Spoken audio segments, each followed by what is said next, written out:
Salam grade 12 students, welcome to the Explainer. Look, if you're gearing up for the ESSLCE right now, I know exactly what's going through your head. The massive pressure of that endless syllabus, the heavy family expectations resting on your shoulders, and yeah, that constant looming stress about university placement. It can all feel completely overwhelming. But hey, take a deep breath. You are in exactly the right place. Okay, let's dive straight into this, because right off the bat, there's a massive myth out there that we absolutely need to bust. I'm talking about this crazy idea that getting top scores means grinding away, studying for like 18 hours a day until you hit complete and utter burnout. Honestly, no way. Here's the absolute truth we found in our source material today. Passing this national exam with flying colors, it's not just about studying hard. It is entirely about strategic, focused preparation. It's about studying smart. You literally do not need to destroy your health to get a top score. To get you there, we've put together a 5-part strategic playbook. We're going to cover 1. The SMART study blueprint, 2. Mastering the Feynman Technique, 3. The Pomodoro and subject rotation method, 4. The 3-pass exam method, and 5. The right mindset for top scores. All right, strategy 1, the SMART study blueprint. Now, I have to start with a serious warning here because so many students fall into this massive trap. Do not, I repeat, do not just open your textbook to page 1 and start reading cover to cover. That's just studying blindly, and honestly, it's a huge waste of time. Instead, you need to anchor your prep using 2 specific tools, the exam blueprint and a very important number, the last 10 years of past Matric exams. Seriously, these 10-year past papers are your ultimate guide to what's actually going to show up on test day. So how do we use them? Well, here are the exact tactics you need for those past papers. First up, analyze patterns. Core concepts and question styles repeat year after year on these national exams. It's like a giant puzzle. Second, active practice. Don't just sit there reading the answer keys. You have to sit down and actually solve these past questions under strict time limits. And third, identify high-yield topics. You need to focus heavily on the specific units that pop up most frequently. That's where the real points are. Moving right along to strategy 2, master the Feynman Technique. I'm going to be straight with you on this one. You need to ditch passive reading entirely. Why? Well, because just rereading your notes 5 times, it just creates this false sense of security.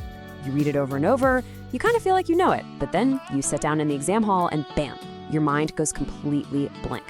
The only true path to real mastery is active recall. And the absolute best way to use active recall is the Feynman Technique. It's brilliant. Here's how it works. First, pick a difficult concept.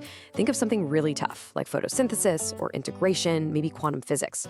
Second, explain it out loud in simple terms, as if you're teaching it to an 8-year-old or just a classmate. You can do this in Amharic, English, whatever feels natural to you. Third, when you inevitably get stuck, and you will get stuck, open your textbook and fill in those gaps in your knowledge. So, the really crucial takeaway here is this. If you can teach it simply, you master it completely. Let that sink in for a second. The ultimate proof that you actually understand a topic is your ability to turn around and teach it to someone else. Okay, let's hit strategy 3, Pomodoro and subject rotation. So, now that we know how to study, we need to talk about managing your energy. This brings us to the Pomodoro routine. The rule here is super simple but incredibly effective. You study with maximum uninterrupted focus for 25 to 50 minutes, and then, and this is the absolutely crucial part, you take a 5 to 10 minute break. But during this break, stay off your screens. Walk around, drink some water, do a quick stretch. You have to give your brain that essential time to consolidate the memory of what you just learned. Now, you also have to apply that time strategically. What I mean is, you shouldn't just study math all day, every single day. You've got to use subject rotation. Constantly mix a heavy mathematical subject like physics or chemistry with a lighter reading subject like history, English, or civics. Mixing things up like this is exactly what prevents that dreaded mental exhaustion. Which brings us to strategy 4, the 3-pass exam method. All right, so when you finally step inside that exam hall, here is the exact sequence you want to follow.